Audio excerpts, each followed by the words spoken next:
കച്ച്തീവ് കത്തുകയില്ല, തിരിഞ്ഞു കൊത്തുമെന്നാണ് നയതന്ത്ര വിദഗ്ധർ തന്നെ പറയുന്നത്. കാരണം മോദിയുടെ മിഷൻ സൗത്ത് നമുക്കറിയാം 2019 എങ്ങനെയാണ് സംഭവിച്ചത്. കേരളം, തമിഴ്നാട്, ആന്ധ്ര, തെലങ്കാന, കർണാടക 129 ലോക്സഭാ സീറ്റുകളിൽ 29 ഇടത്ത് മാത്രമാണ് ബിജെപി ജയിക്കാനായത്. അതിൽ 25ഉം കർണാടകയിൽ നിന്ന്, 4 തെലങ്കാനയിൽ നിന്ന്. അപ്പോൾ ബാക്കി എല്ലായിടത്തും സംഭവിച്ചിരായിരുന്നു എന്നൊരു യാഥാർത്ഥ്യം അവിടെ നിൽക്കുന്നു. അപ്പോൾ തമിഴ്നാട്ടിൽ കഴിഞ്ഞ തവണ AIADMKയുമായി ഒരു സഖ്യം ഉണ്ടായിരുന്നു. ഇത്തവണ അങ്ങനെയല്ല, ഒറ്റയ്ക്കാണ്. അപ്പോൾ കൂടുതൽ സീറ്റ് നേടുക എന്ന ലക്ഷ്യത്തോടു കൂടി ദക്ഷിണേന്ത്യയിൽ എത്രത്തോളം സഞ്ചരിക്കുന്നു അദ്ദേഹം. അയോധ്യയ്ക്ക് ശേഷം മുഴുവൻ ദക്ഷിണേന്ത്യയിലെ രാമക്ഷേത്രങ്ങൾ, കേരളത്തിലടക്കം തമിഴ്നാട്ടിലടക്കം രാമക്ഷേത്രങ്ങൾ അദ്ദേഹം സഞ്ചരിച്ചു. 2.5 മാസത്തിനിടെ 23 തവണയാണ് ദക്ഷിണേന്ത്യയിൽ മാത്രം അദ്ദേഹം എത്തിയിട്ടുള്ളത്. അപ്പോൾ തമിഴ്നാട്ടിൽ മാത്രം 20,000 കോടിയുടെ പദ്ധതികൾ പ്രഖ്യാപിക്കുന്നു. അതിലും അതാണ് ഒരു കാര്യം. പക്ഷെ അതുകൊണ്ട് കാര്യമില്ല. നേരത്തെ സുജയ പറഞ്ഞതുപോലെ കുറച്ചുകൂടി വൈകാരികത ഉണർത്തുന്ന ഒരു വിഷയം കൊണ്ടുവരേണ്ടതുണ്ട് എന്നുള്ളതുകൊണ്ടാണ് കച്ചയത്തീവ് എടുക്കുന്നത്. അപ്പോൾ നമ്മുടെ മുന്നിലുള്ള യാഥാർത്ഥ്യം എന്താണ്? കർണാടകയിൽ ലോക്സഭാ തെരഞ്ഞെടുപ്പിൽ BJP ജയിക്കുമെന്നുള്ള പ്രതീക്ഷയുണ്ടെങ്കിലും അവിടെ ചേരിപ്പോര് എന്നൊരു പ്രധാനപ്പെട്ട ഘടകം നിൽക്കുന്നു. ആന്ധ്രയിൽ TDPയും ജനസേവാ പാർട്ടിയും വലിയ നേട്ടമുണ്ടാക്കി തരുമെന്നുള്ള പ്രതീക്ഷയില്ല. തെലങ്കാനയിലും കർണാടകയിലും ഇത്തവണ കോൺഗ്രസ് ആണ് ഭരിക്കുന്നത് എന്നൊരു യാഥാർത്ഥ്യം കൂടി നിൽക്കുന്നു. അപ്പോൾ ഇതൊക്കെയാണ് നിൽക്കുന്ന ഒരു യാഥാർത്ഥ്യം എന്നുള്ള കാര്യം BJPയെ സംബന്ധിച്ചപ്പോൾ മറ്റു ചില ഘടകങ്ങളിലേക്ക് പോകേണ്ടതുണ്ട്. അപ്പോൾ കച്ചയത്തീവ് വിഷയം എടുത്ത് ഉന്നയിക്കുമ്പോൾ ഈ നാഗേശ്വരം, നാഗപട്ടണം, കടലൂർ, കാരക്കെ എന്നിവിടങ്ങളിൽ മത്സ്യത്തൊഴിലാളികളുമായി ബന്ധപ്പെട്ട വിഷയമാണ്. നേരത്തെ പറഞ്ഞ പോലെ തമിഴ്നാട്ടിൽ അടിക്കടി ഈ വിഷയം ഉയർന്നു വരാറുണ്ട്. കാരണം മത്സ്യത്തൊഴിലാളികളുമായി ബന്ധപ്പെട്ട വിഷയമാണ്. നേരത്തെ പറഞ്ഞ പോലെ 1974 ഇന്ത്യയുടെ കാലത്താണ് കരാറുണ്ടായതെങ്കിലും 21 തന്നെ മത്സ്യബന്ധന അതിര് സംബന്ധിച്ചൊരു സർവേ ഒക്കെ നടക്കുകയും അതിന്മേലൊരു തീരുമാനം ഉണ്ടാവുകയും ചെയ്തിരുന്നു. പക്ഷേ രേഖാമൂലമുള്ള 2 സർക്കാരുകൾ തമ്മിലുള്ള ഒരു കരാർ വന്നത് 74 അതനുസരിച്ച് മീൻപിടുത്തത്തിന് അവകാശം ഉറപ്പുവരുത്തിയിരുന്നു. അതോടൊപ്പം തീർത്ഥാടകർക്ക് അവിടെ പാസ്പോർട്ടും രേഖകളൊന്നും ഇല്ലാതെ പോകാമെന്നുള്ള ഉറപ്പ് ലഭിച്ചു. പക്ഷേ 76 അന്തിമ കരാറായപ്പോഴേക്കും ഈ വ്യവസ്ഥ അങ്ങ് പോയി. അതായത് മത്സ്യത്തൊഴിലാളികൾക്ക് മത്സ്യബന്ധനം നടത്താമെന്നുള്ള കരാർ അങ്ങ് ഇല്ലാതെയായി. വലയുണക്കാനും ദേവാലയ സന്ദർശനത്തിനും മാത്രം പോകാമെന്നൊരു കാര്യം മാത്രമായി മാറുന്നു. അതോടുകൂടിയാണ് അവിടെ പ്രശ്നമുണ്ടായത്. പിന്നെ ഈ മത്സ്യത്തൊഴിലാളികളെ ശ്രീലങ്ക പിടികൂടുന്ന സാഹചര്യം അത് കച്ചത്തീവ് മാത്രം ആയ വിഷയമല്ല. അപ്പോൾ കച്ചത്തീവിലേക്ക് മാത്രമാക്കി അത് കൊണ്ടുവരികയാണ്. നേരത്തെ പറഞ്ഞ പോലെ DMKയും AIADMKയും ഒക്കെ ഈ വിഷയത്തിൽ പ്രതികരിച്ചിട്ടുണ്ട്. 2008 അന്ന് മുഖ്യമന്ത്രിയായിരുന്ന ജയലളിത സുപ്രീം കോടതിയിലേക്ക് പോയിട്ടുണ്ട്. ആ നടപടികൾ നീണ്ടുപോവുകയായിരുന്നു. 74 കരാറിലൂടെ ശ്രീലങ്കയുടേതായ പ്രദേശം എങ്ങനെ തിരിച്ചെടുക്കും എന്നാണ് കേന്ദ്രം അവിടെ കോടതിയിൽ ചോദിച്ചത്. കച്ചത്തീവ് തിരിച്ചുപിടിക്കാൻ യുദ്ധം ചെയ്യേണ്ടി വരുമെന്ന് 2014 അറ്റോർണി ജനറൽ മുകുൾ റോത്തക്കി പറയുകയാണ് കോടതിയിൽ. യുദ്ധം ചെയ്യേണ്ടി വരുമെന്ന് പറയുന്നത് 2014 ക്രിസ്ത്യൻ മത്സ്യത്തൊഴിലാളികളുടെ ആരാധനാമൂർത്തിയായ അന്തോണിസ് പുള്ളിയാൻ്റെ പള്ളിയുണ്ട് അവിടെ എന്നുള്ളതാണ് ഇവിടുത്തെ ക്രിസ്ത്യൻ മത്സ്യത്തൊഴിലാളികളെ സംബന്ധിച്ച് ഏറ്റവും പ്രധാനപ്പെട്ട ഒരു കാര്യമായിരിക്കുന്നത്.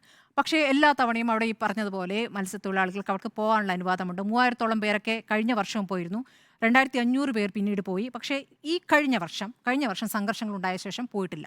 അതാണ് ഒരു പ്രധാനപ്പെട്ട വിഷയം. പിന്നെ ഈ നെഹ്റുവിൻ്റെ കാലത്തെ വാദമൊക്കെ പറയുമ്പോൾ, ഇന്ദിര വിട്ടുകൊടുത്തായൊക്കെ പറയുമ്പോൾ ഈ BJPയുടെ കാലത്തും പറഞ്ഞ കാര്യങ്ങൾ നമ്മുടെ മുന്നിൽ രേഖയായി തന്നെ നിൽക്കുകയാണ്. ജയശങ്കർ വിദേശകാര്യ സെക്രട്ടറി ആയിരുന്ന കാലത്ത് സുഷമ സ്വരാജ് വിദേശകാര്യ മന്ത്രിയായിരുന്ന 2015 ജനുവരി 27 രേഖാമൂലം നൽകിയ മറുപടിയിൽ പറയുന്നത് ഇന്ത്യയുടെ ഭൂപ്രദേശം ഏറ്റെടുക്കുന്നതോ വിട്ടുകൊടുക്കുന്നതായ ഒന്നും ഇല്ല.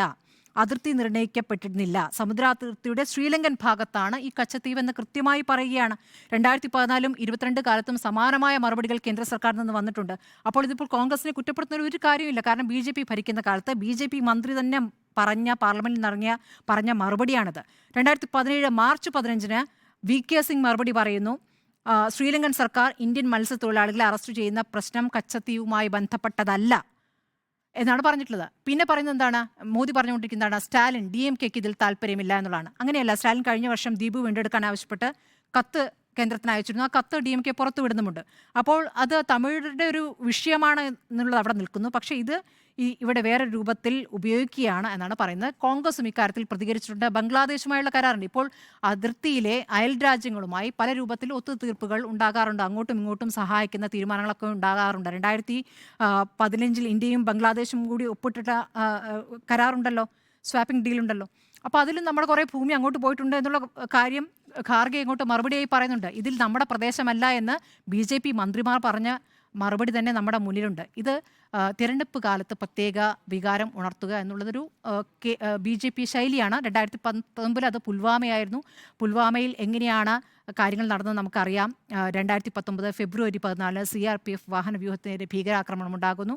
49 സൈനികർ കൊല്ലപ്പെടുന്നു. ആ കൊല്ലപ്പെട്ട സൈനികർക്ക് വേണ്ടി ഞങ്ങൾക്ക് വോട്ട് ചെയ്യണം എന്നാണ് BJP മോദി എന്ന് ആവശ്യപ്പെട്ടത്. അത് തെരഞ്ഞെടുപ്പ് കമ്മീഷന് പരാതി പോയിട്ടും അതിന്മേൽ നടപടി ഉണ്ടായില്ല. കഴിഞ്ഞ ദിവസം നമ്മൾ ഈ ചർച്ചയിൽ അത് പറഞ്ഞ കാര്യമാണ്.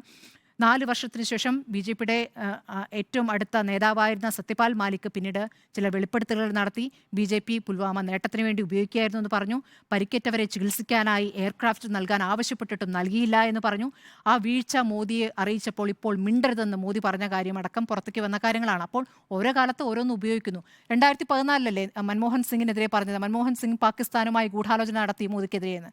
ആ തെരഞ്ഞെടുപ്പ് പ്രചാരണത്തിലുടനീളം പ്രസംഗം അതായിരുന്നു. അതിനുശേഷം തെരഞ്ഞെടുപ്പിന് ശേഷം അദ്ദേഹം പറയുന്നു തെരഞ്ഞെടുപ്പ് കാലത്ത് പറഞ്ഞതല്ലേ, അത് അവിടെ കഴിഞ്ഞു എന്ന്. അതിലൊരു ഖേദപ്രകടനം പോലും നടത്തിയിട്ടില്ല. അപ്പോൾ ഇതൊരു തന്ത്രമാണ്. ആ തന്ത്രം ഫലവത്താവില്ല. അതുകൊണ്ടാണ് ഈ നയതന്ത്ര വിദഗ്ധർ തന്നെ പറയുന്നത്. നേരത്തെ ഇപ്പോഴത്തെ വിദേശകാര്യ മന്ത്രി തന്നെ വിദേശകാര്യ സെക്രട്ടറി ആയിരിക്കുമ്പോൾ പറഞ്ഞ കാര്യങ്ങൾ നമ്മുടെ മുന്നിലുണ്ട്. അപ്പോൾ കച്ചത്തീവ് കത്തില്ല എന്നുള്ള കാര്യം ആണ് എൻ്റെ അഭിപ്രായം.